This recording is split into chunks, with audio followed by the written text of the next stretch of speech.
this is going to be a permanent work stream. Every year we get more hornets coming in from France. We're not going to eradicate them. We might do that on an annual basis, but they're always coming across. As we know, they fly here, which is impressive for a small insect. Also, they get brought by people with boats and cargo and lorries and stuff. Yeah, so every year since 2019, we've done our spring queening, which is the phase one of the hornet control.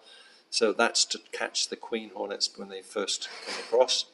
We put out our little traps and we get volunteers to look after those. We've got 260 odd volunteers now, and every 500 metres we have one of our hornet traps, and that catches a high number of queens. This year, unprecedented numbers. We've had 38 queens that we've had caught. Okay. Not all of them have been in traps. Quite a few have been found by people in their homes, which is really helpful. And a few end up sort of just dead ones. So the spring queening has caught 38 queens. We know from the past work that there'll always be a few that don't get caught in the traps, so we expect to have a few nests to find. This year, we're now moving into track, don't trample, which is the phase 2. They stay inside the nest, and it's the workers that go out and about and do all the hunting. So we want to try and locate where those workers are so we can then start to follow them back to their nest. And it's called track, don't trample is because what we're asking people to do is don't kill it. We want to follow live worker hornets. So if they can take a photograph, so we can definitely confirm it is one, because there's lots of things that people get confused by. Once we get a definite sighting, we then put out our bait stations, which is a little pot with sugary liquid in. Those worker hornets find it irresistible. They drink, they get the sugar, and then they fly back to the nest. Yeah. Once they've been there a few times, they get a regular movement backwards and forwards. Now, how far they fly and how long it takes gives us an idea of how far away the nest is, but typically they're within 500 metres of where we get a hornet sighting. So we've had a sighting down near the Imperial, we've had one at the Foulon, we've had one in Varzon and another one up in the Vale at Bordeaux. So for each of those sightings that's been confirmed by a report from the public with a photograph, we suspect there'll be a nest not too far from those points where they're first seen. Yeah. We then have to work on each one in turn and then systematically try to get nearer and nearer to that nest. Okay. And it's a case of being patient, being out there, two of us putting out different locations and trying to get flight lines that eventually will triangulate until we home in on where we think the nest is. And then it's a case of looking hard through binoculars and just trying to look in the treetops. The concern is that more nests are being found lower down. You mentioned the 4 locations there. So the full-on, so town, quite central in the island, Varzon, Plymouth and Bordeaux. Yep. So the entire island covered really, isn't it? There's no pattern to it. Yeah. The fact that we've caught queens right down by the Imperial suggests that even though they come from France, they don't just all stay on the East Coast. They could turn up anywhere, which is important because when we're asking people to keep a lookout, we don't say look out in we know when our maps from the last few years is that we've had nests everywhere. Alderney, Sark, Herm. Across the islands, we know there's been some in Jersey. 2 nests on Herm in 2021. Members of the public in the Mermaid were seeing hornets landing on their beer glasses. The 2 nests were within 100 metres of Belvoir Kiosk. Oh, right, okay. So one of the busiest beaches where people have been walking up and down all summer. So, Herm have definitely had nests. Sark have also, Alderney is separate because they're own government, but they've got a team out there doing the same thing. Jersey, very, very high numbers of hornets. You said about members of the public sending in photos, and it is very easy to confuse the Asian hornet with other insects, isn't it? And you must get loads of phone calls or photos from people, and it's not an Asian hornet, but you don't want to discourage that, I guess. Not at all. I'm really happy that people have taken the effort because if people are not going to bother to report it, we're never going to find them. So I'm never annoyed or frustrated because basically it means that our publicity and what you're doing today is spreading the word. Yeah. If people know that they should report something that looks a bit different, that's how we're going to find a hornet. The challenge is to get people to know a little bit about what they're looking at. That tends to be where we're at, that most people are not that great at identifying insects. So roughly from the numbers of reports over the year, it's about 10% actually tend to be correct. So you were mentioning the queens and the worker hornets, which are the ones you track. What are the ratios then in numbers of queens to the worker hornets? She starts the colony in the spring. Yeah. She will do the work early on her own and make a tiny little nest called Okay. a primary nest. So when she wakes out of hibernation, it's just the fertile queen who's been mated the last year. Yeah. So she's got everything she needs apart from a nest. So she starts to build it herself, chews the wood from dead trees and fence posts, and makes a paper mache nest with saliva, and it's a beautiful thing. So she'll build a little nest, and in there she'll start laying eggs in a little comb that she builds. And when it gets to about the size of a grapefruit, by then there'll be maybe 100, 200 workers already. Once the nest is self-sufficient, she doesn't need to do any more work, because it's quite a risk for that queen to go out and find food, and so she doesn't want to be picked off by birds or get lost. So she stays in the nest. Yeah.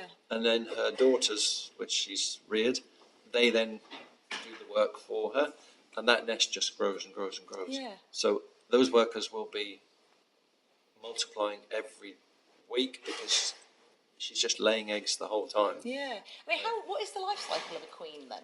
She'll last for 1 year. Okay. So by the time you get to September, that colony can have 3,000 hornets in it. Wow. So it will be literally the size of 2 feet across, round and full of combs. And then each of those will have hundreds of cells, and there will be lots of larvae and turning into new hornets.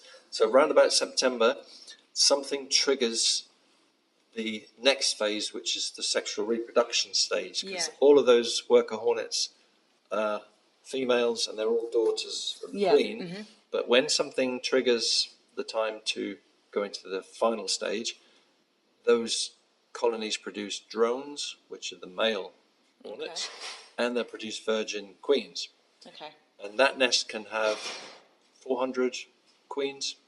Wow. Okay. And those drones, and from different colonies, will find each other, and they go up and they get fertilized.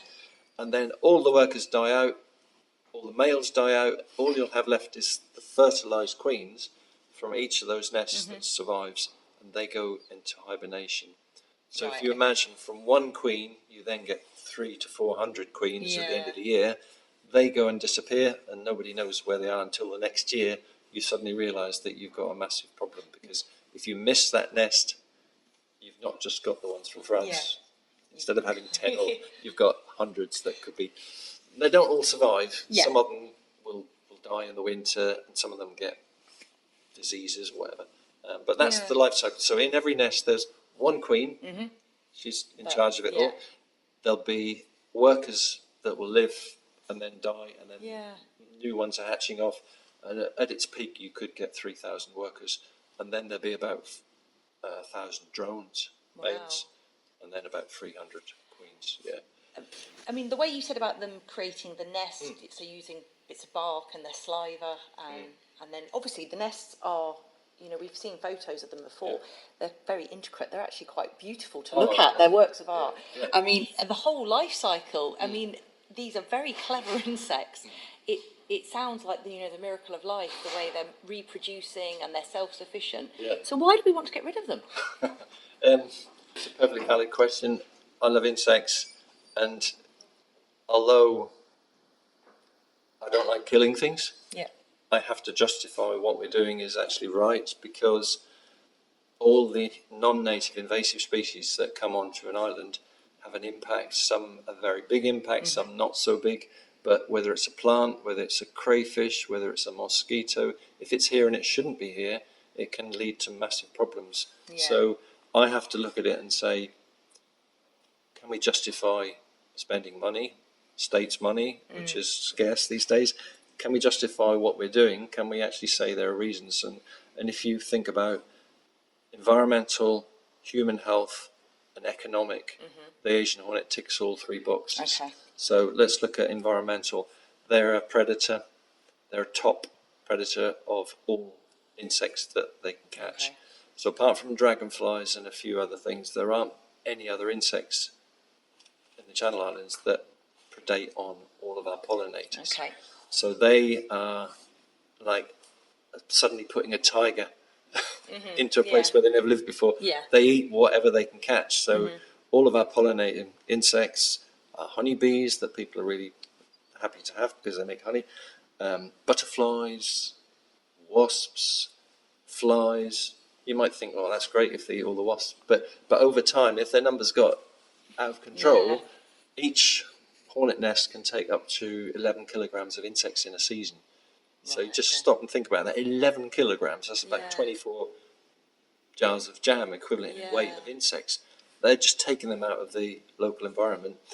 Now, if you have that every year, eventually there's going to be a crash of. So we have to look after our pollinating insects. Yeah. The second thing was human health. These hornets sting because that's what they do to defend their nest, and it's what nature gave them as a very powerful device that says keep away. So if you go too close to a nest, they will attack you. If you hit a nest accidentally, you'll get loads of them.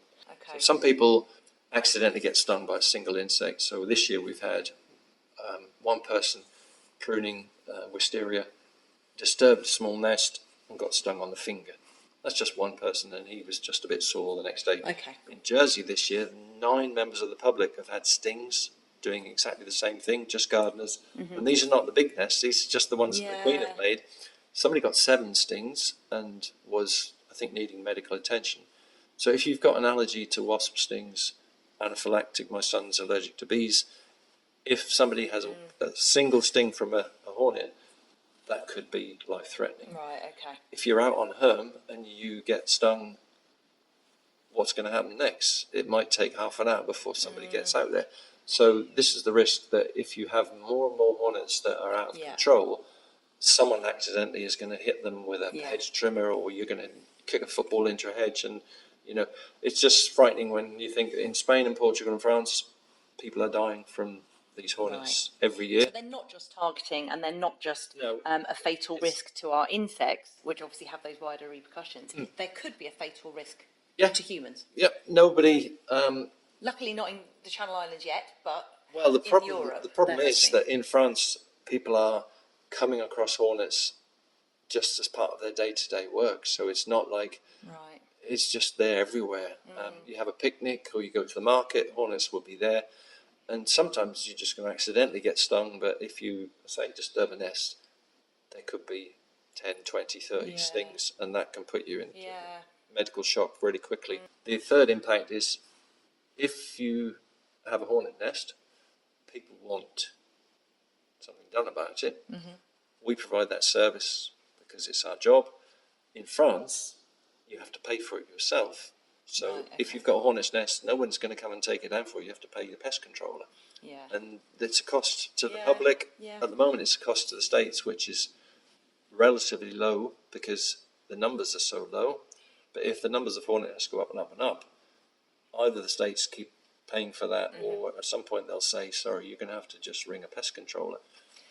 So there's that economic. Also, if you've got grapes, soft fruit, if you keep bees, they will impact on your livelihood. So that's why the Track Don't Trample, just to go back to the economic reasons, that's why the Track Don't Trample campaign is so important, isn't it? If we all help keep the numbers down low, economically, it will benefit all of us. Absolutely. There's 2 of us, Damien and myself, we're never going to find Asian hornets on the island. We're the most skilled at identifying them and dealing with them, but we can't find hornets. It's you guys that are at home, out and about, noticing something, looking in your house and phoning it in, and by that collective community vigilance. And so far, we've managed to keep the numbers to a level where we think we can eradicate them every year. But this year, there'll be more nests because we've had more queens. Thank you for listening to The Interview, a Bailiwick Express podcast. If you liked what you heard, please like and subscribe. You can find us on all social media channels, and if you'd like to keep up to date on all the work the Express team does, please sign up to our daily email by visiting gsy.bailiwickexpress.com.